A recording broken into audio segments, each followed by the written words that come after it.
Will you be my wife? 4 simple words that no one could have imagined would begin on a cold October night.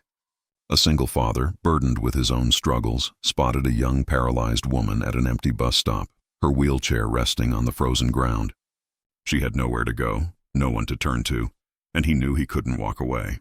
What began as an act of kindness soon became a story of resilience, healing, and unexpected love. Stay with us, because sometimes the most unlikely encounters create the most unbreakable families. The October wind carried with it a loneliness only someone who had walked through grief could understand. Jacob Brennan, a single father still learning how to keep life stitched together for himself and his daughter Sophie, clutched the small paper bag from the pharmacy as he hurried to his truck.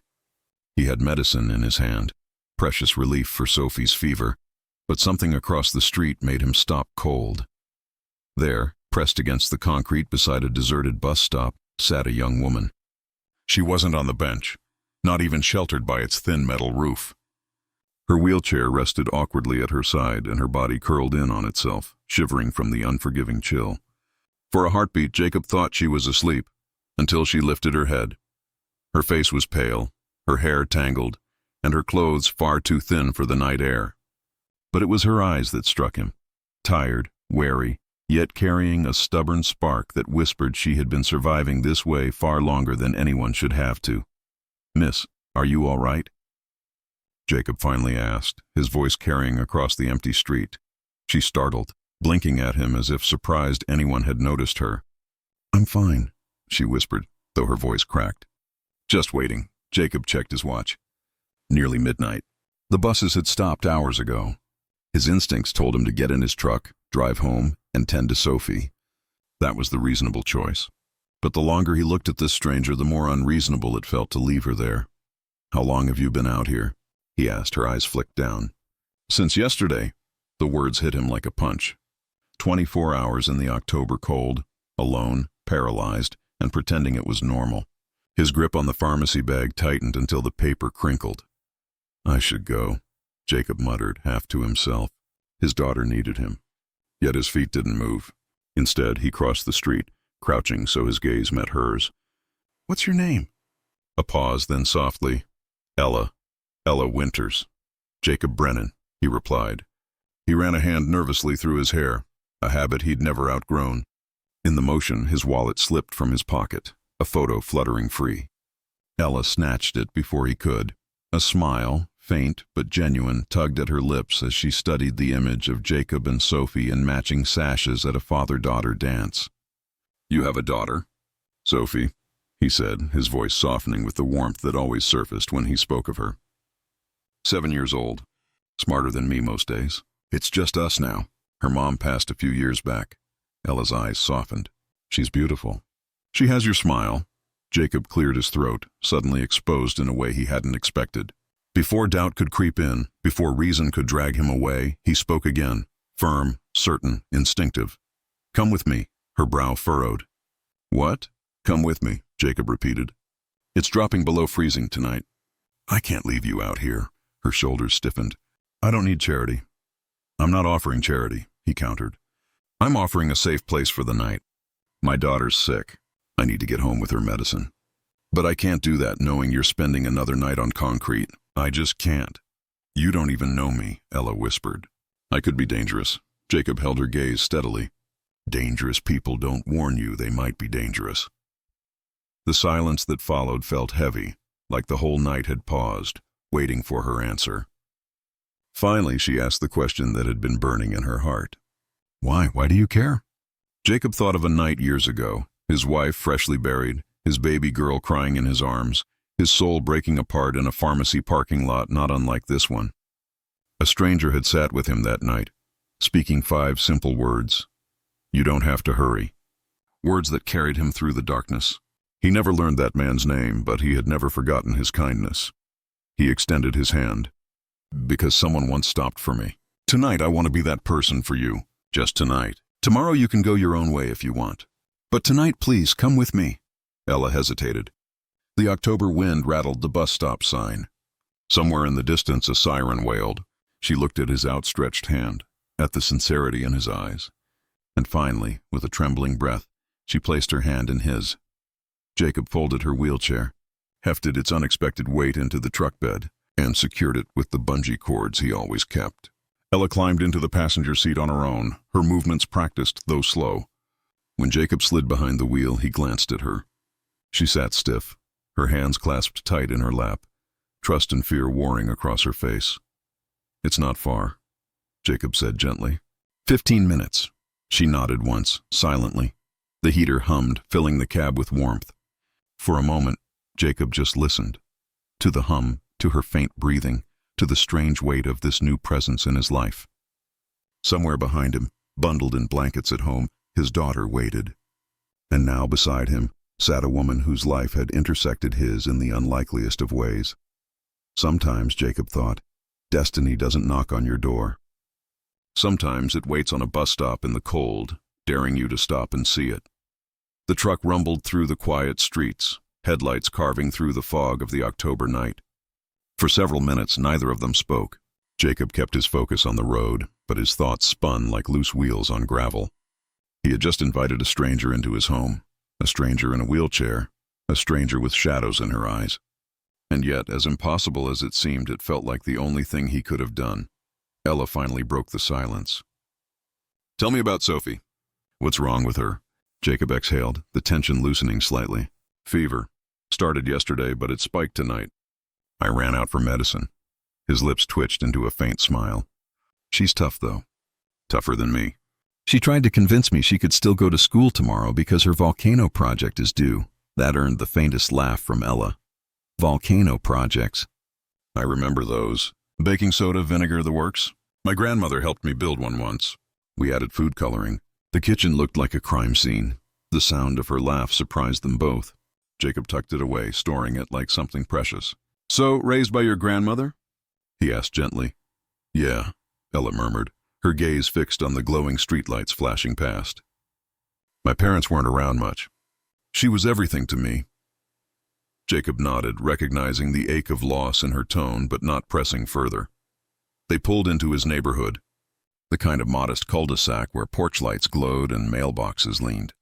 As the truck slowed in front of a small one-story ranch house with peeling paint and gutters that needed work, Ella's body stiffened. "You sure about this?" she asked, her voice low. Jacob parked, cutting the engine. "I wouldn't have asked if I wasn't." He rounded the truck, pulling out her wheelchair. Before he could unfold it, Ella had already begun maneuvering herself with practiced strength, transferring from the seat to the chair with sharp efficiency, independent, determined. Inside, the house smelled faintly of laundry detergent and chicken noodle soup. It was lived in but clean, cluttered with toys and stacks of bills tucked into baskets. Not perfect, but warm. "Let me check on Sophie first," Jacob said, setting the pharmacy bag on the counter. "Bathroom's down the hall if you need it. Kitchen's there if you're hungry." Ella lingered at the doorway like she didn't belong. "I don't want to impose." "You're not," Jacob assured her before disappearing down the hallway. In Sophie's room, the glow of a butterfly nightlight painted the walls. His little girl lay curled around her stuffed rabbit, her forehead still warm but not burning. Jacob gave her the medicine, brushing hair from her damp forehead. "Daddy," she mumbled sleepily, "did you get my medicine?" "I did," Jacob whispered. "And something else. We've got a guest tonight, like the bird we helped," she murmured, already fading. "Yeah, like that." Back in the living room, Ella hadn't moved far past the threshold. Jacob studied her, thin arms folded tightly across her chest, her wheelchair angled as if she might leave at any moment. "You hungry?" he asked. "There's leftover soup." Her stomach answered before she did, growling audibly. Color flushed her cheeks. Jacob smiled softly and set about reheating the pot. When he placed the steaming bowl in front of her, she lifted the spoon hesitantly, then closed her eyes at the first taste. It was just canned soup with a few vegetables thrown in. But the way she ate, like it was the first warm meal she'd had in days, broke something in Jacob. "When did you last eat?" he asked quietly. She lowered the spoon. "Yesterday morning. The shelter served breakfast before my time ran out. You've been on your own since?" She nodded. "They tried to help, gave me addresses, numbers, but most places aren't wheelchair accessible, or they're already full. You adapt, or you don't." Jacob leaned forward, his voice firm. "It does matter. You matter." Ella's hand trembled around the spoon. Her eyes glossed. Nobody just helps anymore, not without wanting something in return. So tell me, Jacob, what do you want? He met her gaze, steady and unflinching. I want you to eat. I want you warm. I want you safe for one night. That's all. Her eyes widened, like she was searching for the trap hidden in his words, but finding none. My wife would have said the same, Jacob added softly. Catherine. She believed in helping first, asking questions later. It's what she lived by. I guess I'm trying to keep that alive. For the first time since they met, Ella's defenses slipped. She set the spoon down and whispered, "Thank you." Jacob nodded, clearing his throat. "There's a spare room. Not fancy, but it's got a bed and heat. It's yours tonight." Her instinctive protest caught in her throat. She was tired of resisting, tired of proving she could manage alone. For one night, maybe she didn't have to. As Jacob showed her to the small, cluttered room, she paused at the doorway. "Why did you really stop tonight?" Jacob turned, the truth heavy in his chest. "Because when I saw you, I saw myself.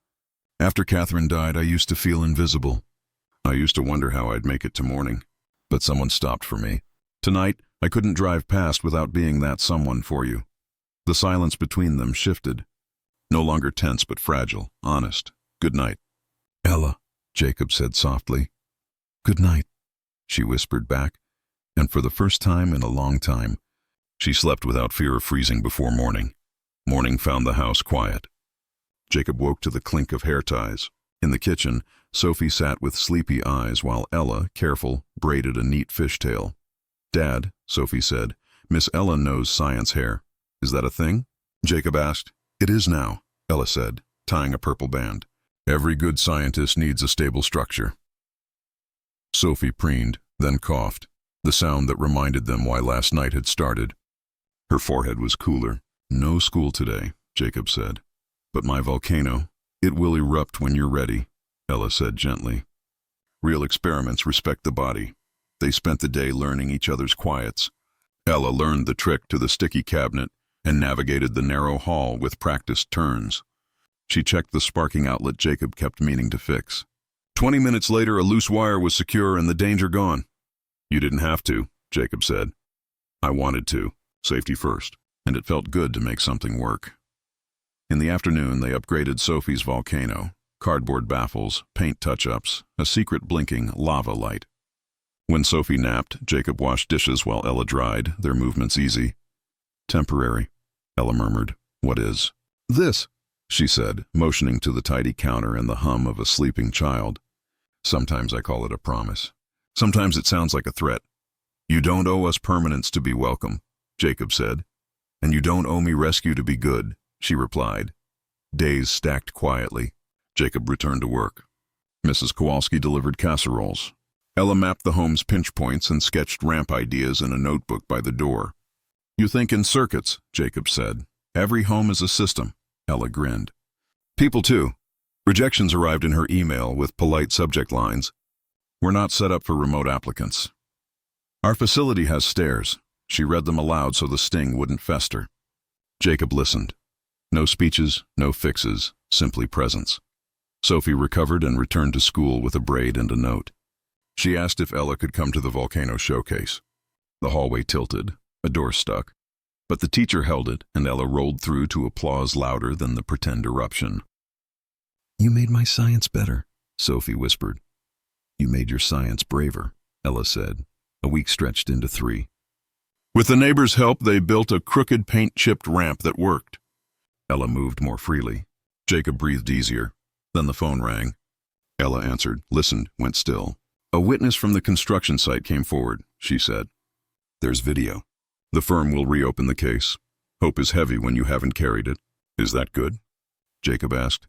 "It could change everything. Medical coverage, back pay, maybe school. Options." That night, after Sophie slept beneath paper planets, Ella looked at the new ramp. "I'm scared," she said. "I'm scared I'm letting myself belong. I'm scared I'll break something by touching it." "Fear isn't a stop sign," Jacob said. "It's a speed bump. You slow down, but keep going. And if I crash, then we fix the axle and try again." "I don't want to be a guest anymore," she said. "Then don't," he answered. Routines wrote themselves. Mornings were coffee and lunches. Evenings were homework while Ella studied circuits, explaining voltage like a story about water and hills. Weekends were hardware runs and talks about door widths and counter heights. Jacob learned to ask before lifting the chair. Ella learned to ask before fixing every squeak. Sophie learned she could hold both a wrench and a question. At the grocery store, a stranger addressed Jacob over Ella. "Does she need anything?" "She needs you to speak to her, not about her," Ella said. They bought ice cream for victory. Another evening, they built a circuit puzzle. When the tiny bulb glowed, Sophie gasped. "It's like the world says yes when everything lines up." "Exactly," Ella said, and looked at Jacob. The case moved in fits and starts. Paperwork multiplied. Meetings were scheduled, delayed, rescheduled. On drives downtown, they played a game. "I'll keep this if you carry that." She kept courage. He carried worry. He kept steadiness. She carried humor. Sophie kept snacks and questions. A rain-bright afternoon found them on the porch, Jacob tightening a loose step, Ella watching water beat on the railing. "If the settlement comes through," she said, "I want ramps that don't splinter, a bathroom that welcomes me without negotiation, doors that aren't battles. And school. I want school." "I want all of that too," Jacob said. "Not permission. Partnership." "Partnership," she repeated. "Do you ever think about what this is?" "Every time I unlock the door and look for you," he said. Sophie burst from the hallway with a poster titled, "My Heroes," glue on her fingers and certainty in her eyes. The moment broke into laughter and taped edges. That night, after teeth and stories, Jacob and Ella ended up shoulder to shoulder on the couch. The room hummed with the quiet of people who had decided to stay. "I thought surviving was the end game," Ella said. "Rescue's just the first chapter." Jacob answered. They didn't name what they were building. They kept building it, one repaired outlet, one steady ramp, one brave conversation at a time, until the shape of a family revealed itself like dawn itself. Not all at once, but unmistakably, and with light. She lived with the man who once thought he was rescuing her but discovered she had been rescuing him all along. She lived with the daughter who called her mom and never once let go of the word. She lived with the truth that life's hardest detours sometimes lead straight to the home we didn't know we were missing. Jacob chose to stop. Ella chose to stay. Sophie chose to believe. And together, they chose to build something unshakable out of a single October night. It began with 4 words. "Will you be my wife?" 4 words that meant love was stronger than loss, that family can be chosen, that hope belongs to those who dare to act. 4 words that turned strangers into a forever home. If this story touched your heart, follow for more stories about the extraordinary power of ordinary kindness. Share this with someone who needs reminding that angels don't always have wings. Sometimes they're single dads who stop at bus stops on the coldest nights. Because here's what Jacob learned, what Ella discovered, and what Sophie always knew with a child's clarity. Love isn't about finding perfect lives. It's about choosing each other's broken pieces and fitting them together until they shine. It's about showing up when it would be easier to walk away. And it's about understanding that "will you be my wife?" isn't just a question, it's a promise. A promise that says your tomorrow is now my tomorrow. Your struggle is now my strength. Your life is now part of my life. And that promise changes everything.